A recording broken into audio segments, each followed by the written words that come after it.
नमस्कार, छत्तीसगढ़ की बात हमारे साथ में आपका बहुत स्वागत है और मैं हूं आपके साथ अनुपमा। छत्तीसगढ़ में विधानसभा चुनाव का काउंटडाउन शुरू हो गया है। मध्य प्रदेश की राजधानी भोपाल से पीएम मोदी ने दोनों राज्यों में चुनावी बिगुल फूंक दिया है। पीएम ने मेरा बूथ सबसे मजबूत कार्यक्रम में कार्यकर्ताओं को जीत का मंत्र दिया। पीएम ने कहा कि किसी भी सफल नीति के पीछे बूथ स्तर की जानकारी बड़ी ही महत्वपूर्ण होती है। पीएम ने कहा कि भाजपा एसी कमरों में बैठकर पार्टी नहीं चलाती है, हम फतवे भी जारी नहीं करते हैं। बीजेपी के हर कार्यकर्ता के लिए देशहित सर्वोपरि है। इसके अलावा पीएम ने विपक्ष के ब्लूप्रिंट को भी कटघरे में खड़ा कर दिया, साथ ही घोटालेबाज मंडली बताया।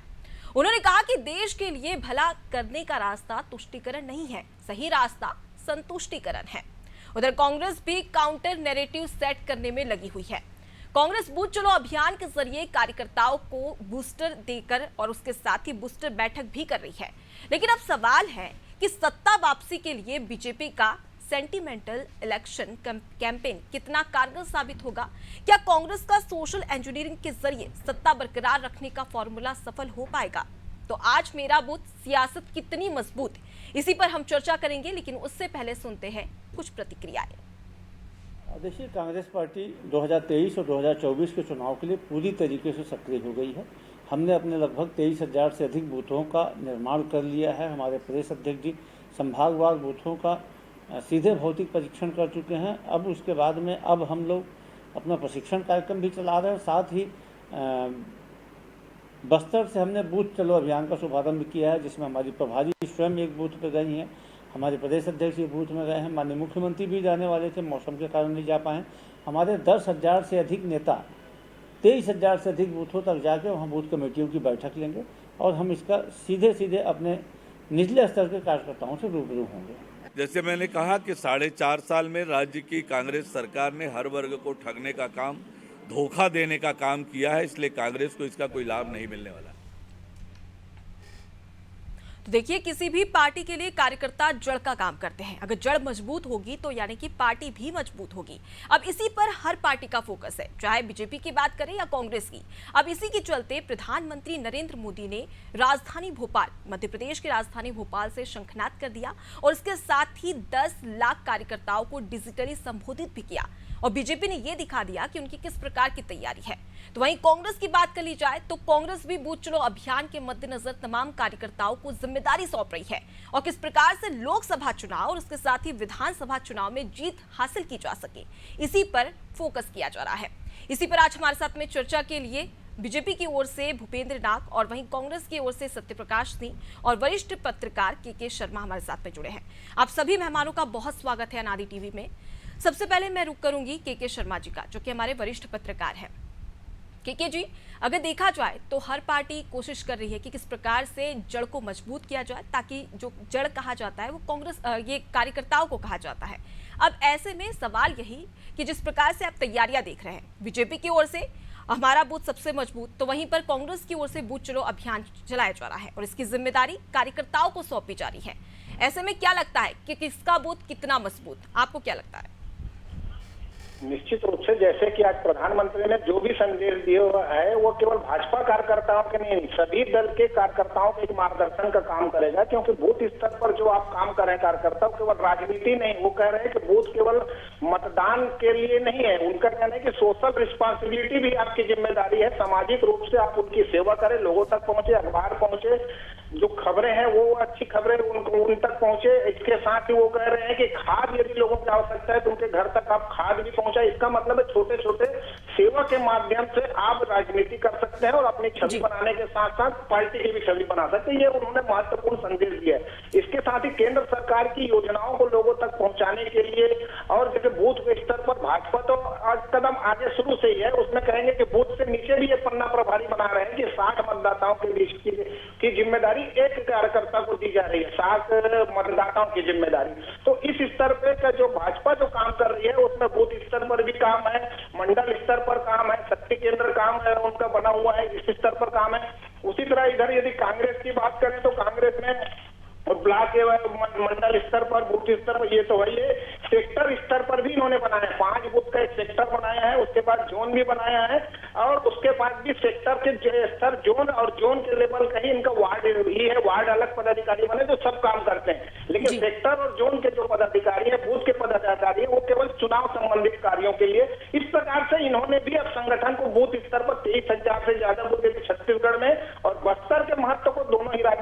समझ रहे हैं कि जिसकी वहां पे जिसका बहुमत होता है 72 में उसकी सरकार बनती है। ये कई चुनाव में देखे, एक आध बार ऐसा रहा है कि भाजपा को कम सीट मिलने के बावजूद अन्य जिलों के दम में 2013 में भाजपा की सरकार बन गई थी। लेकिन अभी हम देखेंगे तो बस्तर में अब कांग्रेस का सांसद भी है और सभी 12 विधायक कांग्रेस की है। ऐसी स्थिति में बूथ स्तर पर पहुंचना, खासकर नक्सल प्रभावित राज्य होने के कारण बरसात के दिनों में वहां पर ग्रामीण इलाकों तक पहुंचना बहुत दुर्भर हो जाता है, जिसको देखते हुए कांग्रेस ने अभी जो अपना बूथ चलो अभियान जो चलाया है, निश्चित रूप से कार्यकर्ताओं को प्रदेश सरकार की उपलब्धियों के माध्यम से जो भी किसानों के लिए, आदिवासी हित के लिए जो कुछ काम हुआ है उन सबको वहां तक पहुंचाना और उसके माध्यम से उसको वोट में तब्दील कराना आगामी विधानसभा चुनाव में।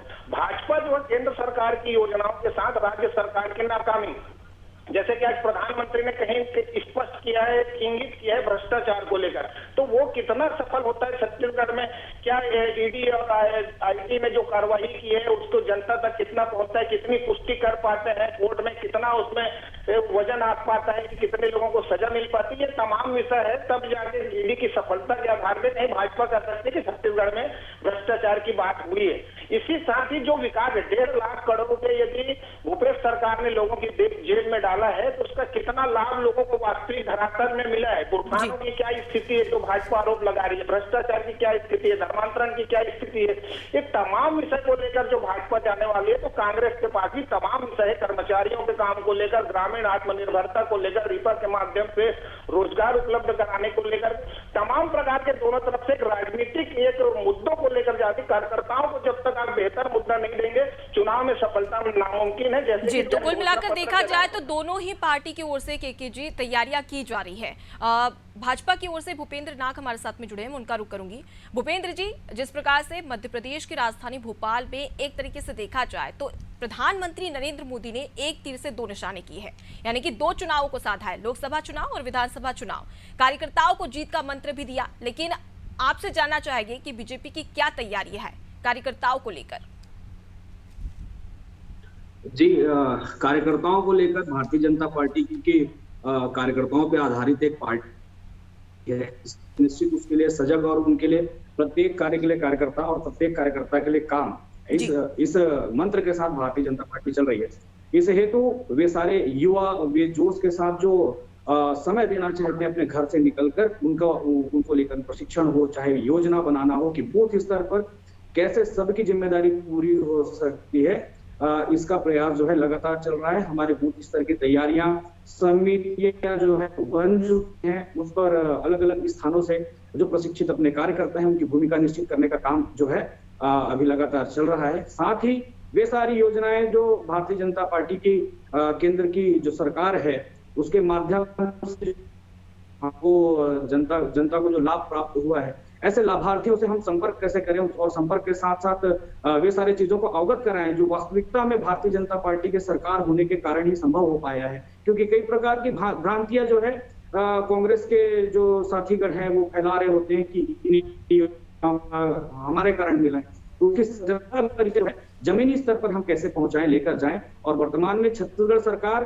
कांग्रेस सरकार जिस प्रकार से भ्रष्टाचार का बारात जो इन्होंने निकाल कर रखा है और अलग अलग प्रकार की जो ठगी करके रखे हैं, ताजा एक मामला जो समझ में आया है कि जो गृह मंत्री जी ने कहा कि जो कर्ज है उसको चुकाने के लिए छत्तीसगढ़ की जमीनें बेचने की जो बात आ रही है, इन सब बातों से जनता बहुत आवश्यक है, हेतु उसकी योजना बराबर बन रही है। जी, सत्यप्रकाश सिंह कांग्रेस की ओर से हमारे साथ में जुड़े, उनकी भी प्रतिक्रिया ले लेते हैं। जैसा कि भूपेंद्र जी ने बताया कि बीजेपी की क्या तैयारियां हैं, कार्यकर्ताओं को किस प्रकार से जमीनी स्तर पर परिपक्व किया जा रहा है, बूथ स्तर पर मजबूती के साथ में भाजपा किस प्रकार से काम कर रही है, लेकिन आपसे भी यही जानना चाहेंगे कि कांग्रेस किस प्रकार से काम कर रही है।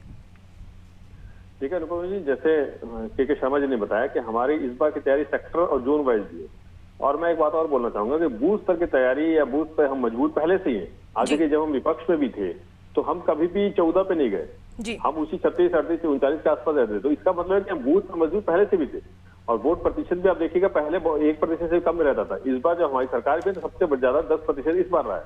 तो हमारे बूथ स्तर पे जो भी तैयारी रहती थी शुरू से है। और इस बार की अगर मैं बात करूँ, इस बार हमारी सरकार है तो सरकारी योजना जनता तक पहुंचनी चाहिए, जनता तक ये पता होना चाहिए कि सरकार ने क्या योजना उनको दी है, तो गरीब किसान के लिए क्या योजना दी है। जैसे कि मैं बोलूंगा बीजेपी के लोग जैसे धान को लेकर भ्रम फैलाते हैं, पीएम आवास को लेकर भ्रम फैलाते हैं, तो वो एक भ्रम की स्थिति ना उत्पन्न हो। वहां सरकार ने क्या दिया है उन गरीब लोगों को, मजदूरों को, किसानों को, महिलाओं को, वो उनको मालूम होना चाहिए। और एक और सबसे बड़ी बात, सबसे बड़ी मैं बोलूंगा कि जो सरकार ने योजना पहुंच दी है गरीबों के लिए, आम आदमी के लिए, आम जनता के लिए, तो उसमें से एक भी व्यक्ति ऐसा नहीं होना चाहिए जो योजनाओं का लाभ जिसको ना मिला हो। ये सबसे बड़ी प्राथमिकता हमारी है कि कार्यकर्ता, नीचे लेवल के कार्यकर्ता, वो जाए जनता से पूछे, घर घर में जाके पूछे, सरकारी योजनाओं के बारे में बताए, उनसे पूछे आपको लाभ मिला है कि नहीं मिला। लेकिन बीजेपी के प्रदेश अध्यक्ष अरुण साव जी का कहना है, सत्यप्रकाश जी, कि 4.5 साल की सरकार में कांग्रेस ने सिर्फ झूठ बोला है, जनता को ठगा है, हर वर्ग को ठगा है, ये आरोप है उनका।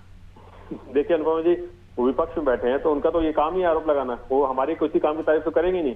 और पिछले 4 साल में उन्होंने कौन सा ऐसा काम किया विपक्ष के नाते जो सड़कों पर दिखे हो? के शर्मा जी बेहतर बता पाएंगे। एसी रूम से बाहर नहीं निकले वो। अभी जब चुनाव का समय नजदीक आया तो एक कुएं में मेढक की तरफ चल रहे हैं, क्योंकि केंद्रीय नेता आ रहे हैं तो उनके सामने अपनी एक टिकट बचाने की बात कर लीजिए, अपने पॉलिटिकल करियर बचाने की बात करिए, तो उछल कूद कर रहे हैं।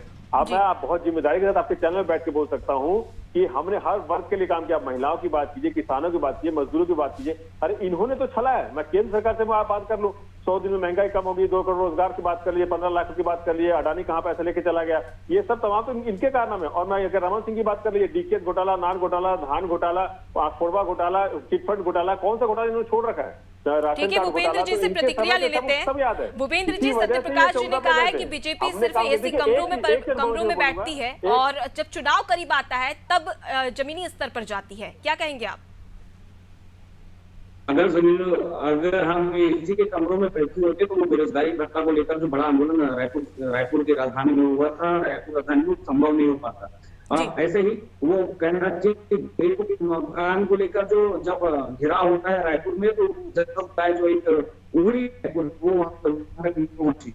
अभी ताजा ही आप पीसीए हुए कथित भ्रष्टाचार को लेकर जिस प्रकार से कार्यकर्ताओं ने, छात्रों ने जिस प्रकार से आवाज, सतत भारतीय जनता पार्टी के सक्रियता का नतीजा है। और आप घोटालों की बात करते हैं, जब केंद्र से आता है अन्न गरीबों के लिए, यहाँ अंतिम पंक्ति के व्यक्ति के लिए जब भेजा जाता है, तो वहां तक भी आप घोटाला करने से नहीं चूकते हैं, कोई घोटाला से आप नहीं चूकते हैं। आपके स्वयं के प्रदेश अध्यक्ष जी ने ये बात कही है कि डीएमएफ फंड में 700 करोड़ का जो घोटाला है उसकी बात वो छेड़ चुके हैं, और जिसको लेकर तनातनी निश्चित से भूपेश बघेल जी उनके बीच में बनी हुई रहती है। ऐसे कई प्रकार के घोटाले आपके माध्यम से सतत चले आ रहे हैं, उसको उजागर करना निश्चित ही उसमें हमारी भूमिका रहती है और आगे भी रहेगी। जी ठीक है, आप प्रतिक्रिया ले लेते हैं। जी बोलिए सत्यप्रकाश। देखिए मैं एक बात बोलूंगा कि जनता सब जान रही है, और मैं एक बात आपके चैनल में बोलूंगा, अभी जो चुनाव होगा विधानसभा चुनाव की मैं बात कर रहा हूँ, ये चुनाव सिर्फ और सिर्फ 15 साल का कुशासन और 5 साल का सुशासन के तहत जनता के बीच में जाएगा। और ये चुनाव 15 साल का इनका कांड और हमारे 5 साल का काम, इसके तहत जनता के बीच में जाएगा। जनता सब देख रही है। देखिए मैं अभी भी थोड़ी देर पहले मैंने यही बयान दिया था, यही मैंने बोला था कि हमारी हालत ऐसे कभी नहीं गई। तो इन्होंने ऐसे 15 साल में क्या काम किया, क्या पाप किया कि इनको 14 पे जाना पड़ा है। तो ये सब जानती है, जनता जानती है इन्होंने 15 साल में क्या हाल किया था। अरे चप्पल घोटाला हो गया, मोबाइल तक बांटने घोटाला कर दिया था, धान के 2100 रुपए समर्थन बोल के नहीं दिया, 300 रुपए बोनस नहीं दिया। तो इनके कांड सब जानती है जनता। अरे इन्होंने तो यहाँ तक महिलाओं को वो जो गर्भाशय कांड भी कर डाला था, आंख फोड़वा कांड कर दिया, तो जनता सब जानती है। गरीब लोग के लिए अन्न धान का घोटाला, 36,000 करोड़ धान घोटाला, सरकारी अस्पताल भर्ती के नाम पर डीकेएस घोटाला, इन्हें कौन सा घोटाला छोड़ा होगा? अभी नया प्रियदर्शनी घोटाला फिर से सामने आ गया। अब ठीक है सत्यप्रकाश जी, आपसे मेरा एक और सवाल है कि 2019 के लोकसभा चुनाव की बात कर ली जाए, विधानसभा चुनाव में तो कांग्रेस ने कमाल कर दिखाया, 68 विधानसभा सीटों पर जीत हासिल की, मतलब एक तरफा जीत हासिल की थी 2018 के चुनाव में। लेकिन जैसे जैसे लोकसभा चुनाव करीब आया वैसे ही कांग्रेस का उतना अच्छा प्रदर्शन नहीं दिखा, सिर्फ 2 सीटों पर ही सिमट कर रहेगी। ऐसा क्यों? क्या आने वाले चुनाव में भी ऐसी स्थिति देखने को मिलेगी? क्योंकि 2023 में चुनाव विधानसभा का और उसके बाद 2024 में लोकसभा चुनाव, कितनी तैयार है कांग्रेस? देखिए ये बात सही बोल रही है कि हमारे विधानसभा में अच्छा परफॉर्मेंस था, मगर लोकसभा में उतना अच्छा नहीं था जितना हम चाहते थे। मगर उसके बावजूद हमने बस्तर में फिर भी अच्छा परफॉर्मेंस किया था। एक बात और मैं बोलूंगा, उसको हमने एक्सेप्ट किया है, उसको हमने माना, स्वीकार किया है कि हमारी वहां पे परफॉर्मेंस ठीक नहीं थी लोकसभा चुनाव में। तो उसके तहत हमने तैयारी की है, जो कमजोरियां थी, जो उसमें नाकामी हमको दिखी है, उसकी समीक्षा की गई थी पार्टी की तरफ से। इसी के तहत पार्टी ने अब कुछ 4 साल काम किया है। और उसी के आधार पर हमारी पार्टी बोल रही है कि विधानसभा चुनाव का हम सरकार बनाएंगे। मैं छत्तीसगढ़ की मैं बात करूंगा तो लोकसभा में इस बार आप देखिएगा हमारा परफॉर्मेंस होगा बहुत बेहतर होगा। हम कम से कम, मैं पूरी की बात तो नहीं बोलूंगा मगर ये जरूर बोलूंगा 9 से 10 सीट हम लोकसभा की यहाँ जरूर जीतेगी छत्तीसगढ़ में। ये मैं आपको बता सकता हूँ कि हमने जितनी भी कमियां थी, जितनी नाकामी थी, जितनी भी उस समय की जो गलतियां हुई है उससे हमने सीख लिया, उससे हमने सुधारा है, उसके तहत पार्टी ने, संगठन ने काम किया उसके ऊपर। तो लोकसभा चुनाव में आपको इसका नतीजा दिख जाएगा। शर्मा जी जानते हैं हमारी पार्टी की काम कर रही है, वरिष्ठ पत्रकार है, उनको सब मालूम है हमारी पार्टी किस हिसाब से काम कर रही है। तो उसी हिसाब से बोलूंगा कि लोकसभा में भी आप इस बार के लोकसभा में आपको परफॉर्मेंस हमारा ठीक है, भूपेंद्र जी से पूछ लेते हैं। भूपेंद्र जी, सत्यप्रकाश जी ने तो साफ तौर पर कह दिया है कि इस बार लोकसभा चुनाव में 10 सीटें जीतने वाली है। अगर बीजेपी की बात कर ली जाए तो क्या फिर आपको ऐसे ही लगता है कि 9 सीटें आपके हाथ से चली जाएगी जो आपने जीती है लोकसभा चुनाव में? देखिए, कांग्रेस के अति उत्साह को शुभकामनाएं हैं। हम काम पर विश्वास रखते हैं। भारतीय जनता पार्टी के कार्यकर्ता जमीन पर काम कर रहा है और उस काम के ऊपर, क्योंकि हमने भी एक निश्चित चीज हमको इस विधानसभा में एक कहना चाहिए, यही कुछ सीख मिली है। उससे सीखते हुए और ज्यादा कड़ी मेहनत हम जो है जमीनी स्तर पर कर रहे हैं, उसको परिणाम के रूप में निश्चित ही हम बदलेंगे।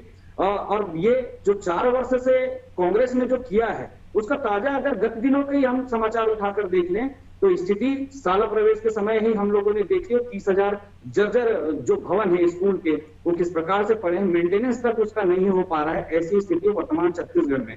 उसके बाद इस छत्तीसगढ़ राज्य के गृह मंत्री ताम्रध्वज साहू जी कह रहे हैं हमसे कि अब कर्जा चुकाने के लिए छत्तीसगढ़ की जो सरकारी जमीनें हैं उनको प्राइवेट सेक्टर में बेचने का जो है काम हम करेंगे। ऐसी स्थिति में छत्तीसगढ़ को ला दिया है कि अब जमीनें बेचनी पड़ जा रही है छत्तीसगढ़ की। तो किस प्रकार का काम 4 वर्षों में हुआ तो निश्चित जनता के सामने स्पष्ट है। जी सत्यप्रकाश जी, जैसा कि भूपेंद्र नाग जी ने कहा कि भ्रष्टाचार का आरोप आपकी सरकार पर लगाया जा रहा है, कई सारे भ्रष्टाचार की बातें यहाँ पर कही गई है, क्या कहेंगे आप?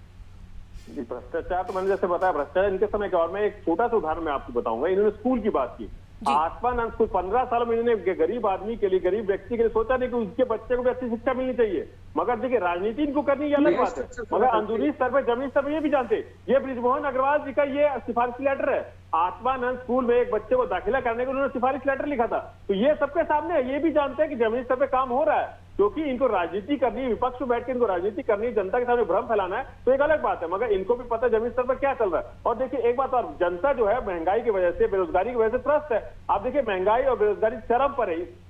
पिछले 7 साल में इतनी महंगाई नहीं थी, प्रचार नहीं हुआ, जितना रोजगार नहीं मिला, तो इस हिसाब से जनता बहुत परेशान है। लोकसभा के मैं इसलिए बात बोल रहा हूँ, इस बार लोकसभा में तो हमारी पार्टी अच्छा परफॉर्मेंस करेगी, क्योंकि इनका जो काम है 9 साल में किया क्या है। अब महंगाई बात कर लीजिए, भ्रष्टाचार की बात कर लीजिए, आप रोजगार की बात कर लीजिए, अडानी पैसे कहाँ जा रहा है, और ये बेचने की बात कर रहे हैं। अरे सरकारी संस्था बेच कौन रहा है? एक भी संस्था बची होगी, एयरपोर्ट से लेकर रेलवे सब तो बेच रहे हैं, LIC सब बैंक, कौन सा संस्था ने छोड़ा होगा? रमन सिंह के समय में भी, रमन सिंह के समय में सरकारी जमीनें बेची गई थी, चुकाने के लिए बेची गई थी। इनके समय के ये काम भूल जाते हैं, मगर इनको विपक्ष में रहकर राजनीति करनी है। अपने समय में इन्होंने कौन कौन जमीनें बेची थी, इनकी लिस्ट मैं दे दूंगा इनको कल। इनको इस समय में कौन सी संस्था छत्तीसगढ़ में बेची थी मैं बता दूंगा। तो इनको मालूम है, और मोदी जी तो कौन इनको मालूम है।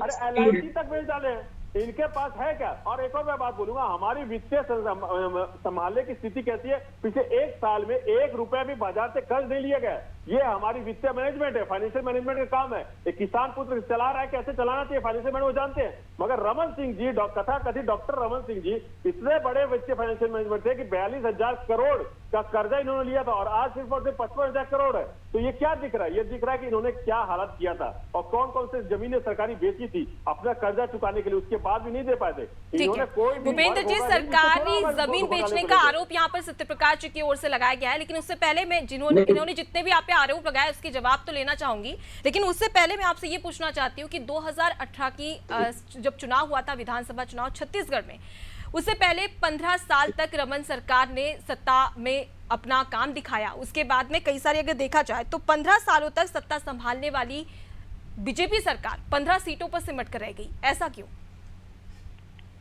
निश्चित ही लगातार 15 वर्षों का शासनकाल के से जनता के मध्य, कार्यकर्ताओं के मध्य यदि कोई नाराजगी रही, उस कारण से जो परिणाम हुए उसके फल से हम बाहर उस स्थिति में सुधार करते हुए हम आगे बढ़ रहे हैं। और मित्र सत्यप्रकाश जी ने जो एक बात बोली उसके लिए मैं उनको धन्यवाद करना चाहता हूँ कि वो मानते हैं इस बात को कि छत्तीसगढ़ में बेरोजगारी है, वरना 0.3% जो आपको बताते हुए फिरते हैं वो स्वीकार तो कर रहे हैं कि बेरोजगार छत्तीसगढ़ में है। भाई आपकी बेरोजगारी दर पे बात बोल रहा हूँ, भारत की बेरोजगारी दर की बात कर रहा हूँ, छत्तीसगढ़ की नहीं बात कर रहा हूँ। यही आप लोग इसे समझते हैं, गलत बयानबाजी कर रहा है, गलत फर्जी बयानबाजी कर रहा है। मैं देश की बेरोजगारी की बात कर रहा हूँ, छत्तीसगढ़ की बेरोजगारी की बात नहीं कर रहा। मोदी जी के काम की बात बता रहा हूँ मैं। मोदी जी ने क्या 9 साल में किया वो बता रहा हूँ मैं। 100 दिन महंगाई कम हो गया, करोड़ रोजगार दे दिए आप। अरे फर्जी बातें मत क्या करो बैठ के चैनल पे, फालतू बातें। इससे आप बीजेपी से करा लो, फालतू बात कर देते, मगर इनसे सही बात बोलना नहीं आता। छत्तीसगढ़ में अच्छे काम कर रहा है, इनको देखा नहीं जा रहा है कि छत्तीसगढ़ को किसान पुत्र कैसे चला सकता है। तथाकथित रमन सिंह जी नहीं चला पाया 15 साल में, मगर किसान पुत्र चला रहा है, दिक्कत हो रही है, इनको तकलीफ हो रही है। चला क्या सत्यप्रकाश जी, एक एक करके अगर आप ही बोलते रहेंगे तो उनकी आवाज हम तक नहीं पहुंच पाएगी। 14 पे इसीलिए गए हो आप लोग। जी, मैं उनके बीच में नहीं बोला था, इसलिए बता रहा हूँ। जी। सम्मानित शर्मा जी ने जैसे कि बस्तर का महत्व बताया, आपने सत्यप्रकाश जी, उन्हें अपनी बात पूरी कर लेने दीजिए, फिर मैं आप तक पहुंचती हूँ। मैंने जो मेरे गलत बयान आप प्रस्तुत कर रहे हैं मैं बोलूंगा ही कि आप गलत बोल रहे हैं। मेरी आवाज आ रही है?